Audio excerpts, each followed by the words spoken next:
guys. Good day. Kumusta kayo? Diba ang gandang bungad, traffic. Ganito kami dito sa Parañaque. Lahat ng kalsada, bawat kanto ginagawa. Wow! Ayan o. Kung di tatambakan ng lupa, tatambakan ng sako. Anyways, good day sa inyo. This is my first ano ba to? Hindi siya review eh. Wala lang, magkukwentuhan lang tayo. This is all about kwentuhan session. Kwentuhan sa daan. With my, of course, my Classic 250. By the way, welcome nga pala sa aking page. Ako nga pala si Mr. Classic Rider PH. At ako, wala lang, tamang trip lang. Actually, this is my last shift for the week. Yay! So, kailangan natin maging enthusiast. Kasi guys, weekend na! Woohoo! Wow! Diba?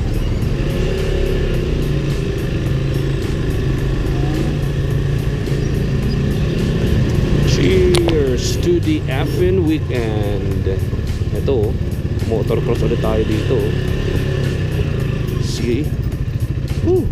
Ang galing ng Maynila. Papalag pa tayo. Papalag tayo.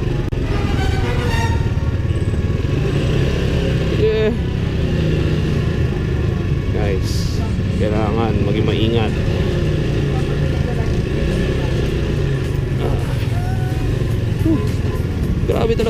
Grabe talaga tuntaan na to, no? Parang ewan ko ba, hindi siya naaayos eh. Actually, parang 6 months na atang ganito. Tignan nyo naman guys.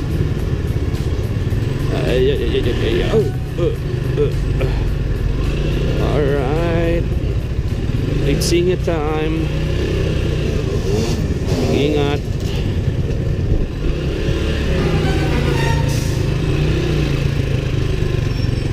Wait lang ate. Alright, hindi na lang, makakaraos na tayo dito. Yes sir. Woo! We did it. Wow!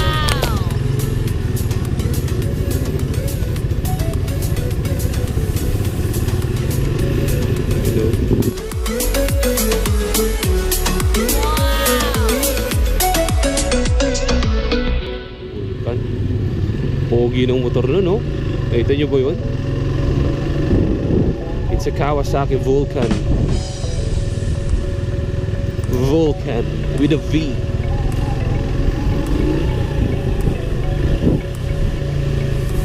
Pogi kaya ano? Pero syempre, low key lang tayo.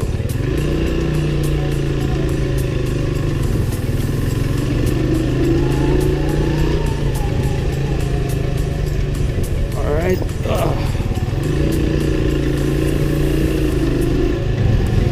Well, para sa mga nagtatanong kung taga saan ako ay taga Parañaque. And today I am going to BGC. Hindi ko alam kung malilate ako. I think it's past 5 nung umalis ako sa bahay. And ang pasok ko or ang shift ko is 6 PM. So good luck. Wow! Good luck sa aking biyahe. Hindi ako nagmamadali guys. Sabihin ko lang, chill lang tayo. Chill rider lang tayo. Classic rider is a chill rider. You know that. Pinahinto tayo ni kuya dahil ito yung one way.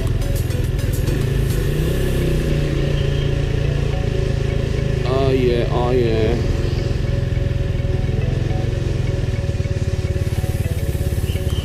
Sige lang. Alright, let's go.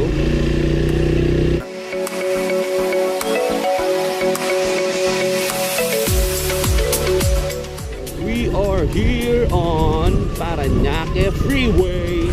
Woo! Let's go.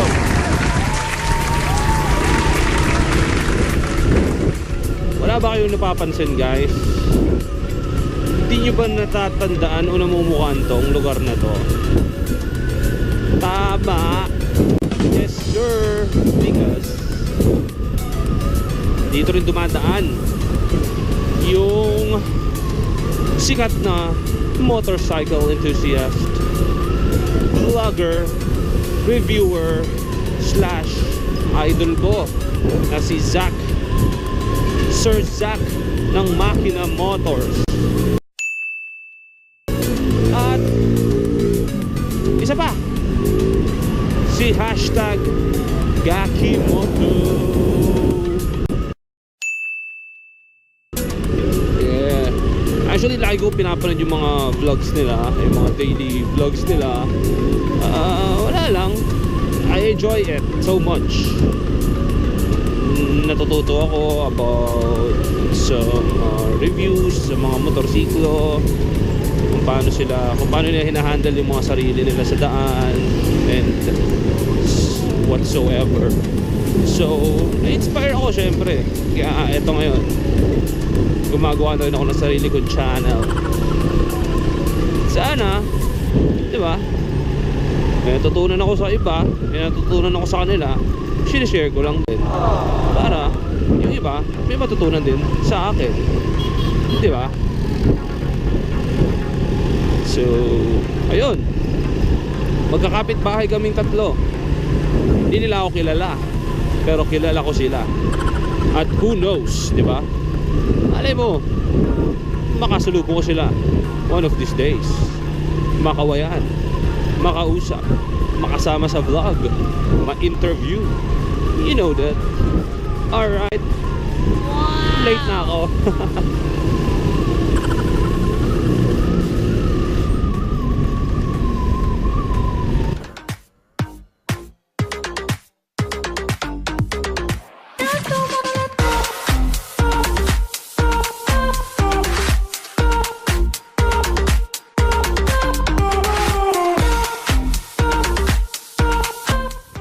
Vlog, no? Lalo na pag nagmumotor. Bigat kaya ng GoPro. Bigat, guys, seryoso. Parang kayo lagi nakayuko. Di ba okay lang ako? Alright, let's go. Rush hour.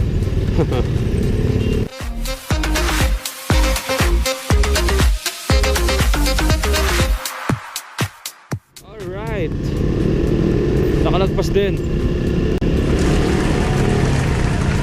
Yun lang, guys. Traffic. Okay, overtake with cautions.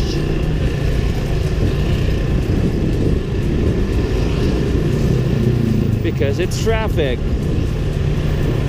And it's already 5:30, I guess. Wala akong relo, wala akong orasan. Tamang hangin lang at araw ang sisilbi kong guide. Ayan, mga feeling ko mga 5:30 na tayo. Ganito yung hangin pag 5:30 na eh. Oops.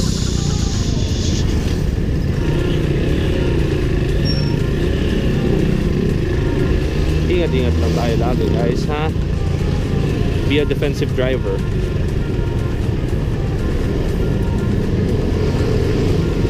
Gusto nating umuwi sa ating pamilya ng buo, diba? Ingat-ingat tayo.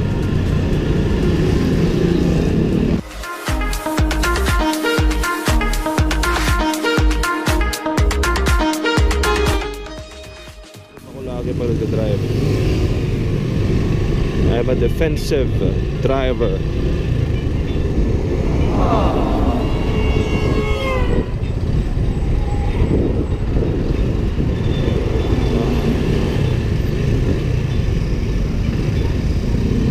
It's time for gutter battle. Shit. Kaya mo yan. Huwag ka susuko. Kaya mo yan. Yeah, kaya mo yan. Alright.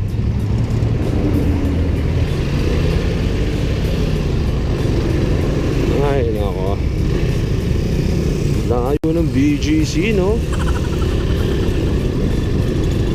Dapat yung BGC sa kalabilang kanto lang ng Paranaque yan eh. Pero bakit naman ganun? Bakit ang layo-layo mo?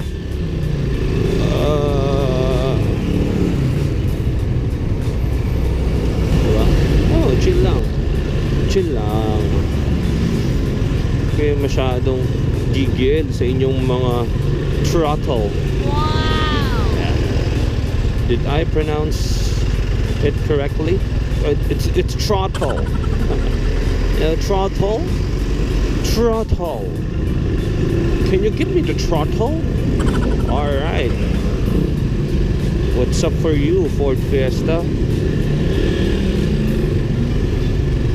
Sige lang po. Daan lang. Magbigay sa kalsada. Grabe yung mga tao, guys, oh. Kaya minsan naaawa na rin ako. Takbo na lang kaya akong politiko, no? Tapos yung mga ano, pagtuunan natin ng pansin itong transportasyon natin. Kasi hindi basihan na maunlad na bansa kung maraming kotse o maraming sasakyang magagara sa daan. Ang basihan na maganda ang ating bansa at ang ekonomiya ay maganda dapat ang ating mga transportasyon. Dapat. Kasi diba, if maganda ang ating mga transportasyon, nagtsatsaga pa ba tayong bumili ng mga sasakyang dihulugan? Mga 5 years to pay. Halos mabaon na baon na sa utang yung mga kababayan natin. Diba? Kung maganda ang ating transportasyon, walang problema sa traffic. Isipin nyo na lang, ikaw, normal kang mamamayan, normal kang Pilipino, sasakay ka ng MRT, LRT, biglang suddenly nasa gitna kayo ng riles, biglang tumirek at umuusok at sabihin sa inyo na may problema yung tren. Guys, dun pa lang yung seguridad mo, delikado ka na dun eh, diba? So ikaw, iisipin mo, sasakay mo dun yung halimbawa baby mo o kamag-anak mo, sino man, syempre mag-aalala ka, diba? Biglang may mangyari sa tren dahil hindi kasi siya maayos, hindi siya quality, diba? Isipin mo, kumuha na lang ng sasakyan, at least kayo doon, safe ang security nyo doon. May mga taxi driver naman na mga pasaway, kung hindi nag-i-spray ng kung ano-anong lason, eh sobra kong magtaga, diba? Ayan guys, boto nyo ako, tatakbuhin ko ang Senado. Wala Paranaque. Saan ba Senado? Ha? Hindi ko alam eh, Google ko mamaya. Dapat transportasyon talaga ang unahin natin para, diba, at least isipin ng mga tao, ay okay, LRT na lang ako kasi ang bilis, maraming tren, maayos, malamig, malinis. Ay, sasakay na lang ako ng jeep, yung modern jeep, hindi yung mausok, hindi yung pasaway na driver, hindi yung bigla-biglang humihinto, diba? Disiplina rin din kasi talaga. Disiplina sa traffic, disiplina sa daan, disiplina sa buhay, sa atin talaga kasi magsisimula talaga lahat yan eh. You get my point? Mga ka-classic, kung ano na pinagsasabi ko yun, no? Hindi ko alam kung late na ako o ano ba. Laki ng legs ni Kuya, oh. Alam mo dati? Alam nyo ba guys, dati Wala pa akong motorsiklo. Pumapadyak din ako. Bike. Mountain bike, yeah. Mountain bike binili sa akin ng nanay ko. Hanggang ngayon, nasa akin pa naman. Okay, nasa akin pa rin. Yun yung mga panahon ng kabataan ko. Minsan sa office, binay ko. Hindi ko na inulit. Hirap kaya.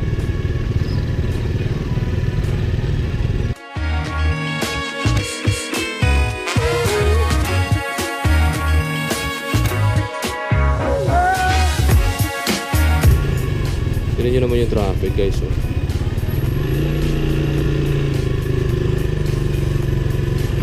Ayoko na. Pagod na me.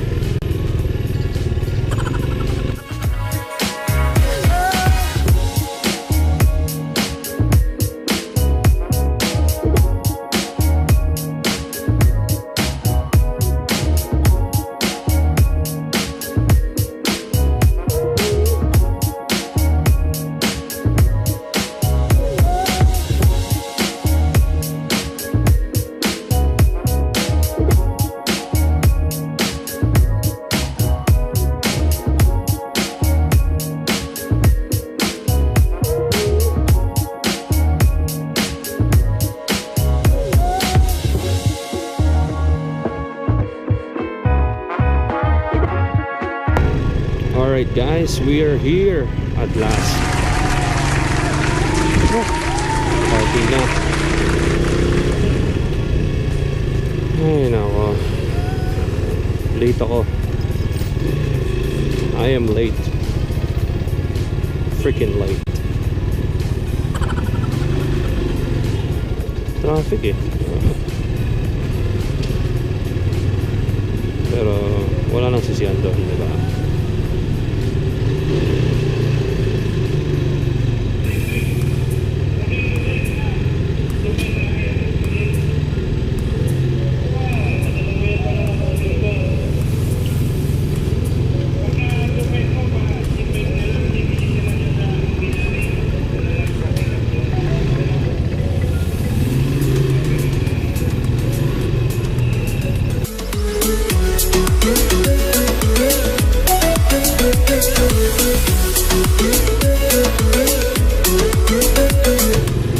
Alright guys, so I'm here sa BGC. So kailangan ko lang mag-park. Salamat ulit sa inyo sa pagsama sa akin sa biyahe. Well, till my next MotoVlog. Again, mga ka-classic, this is Mr. Classic Rider PH, and see you next time.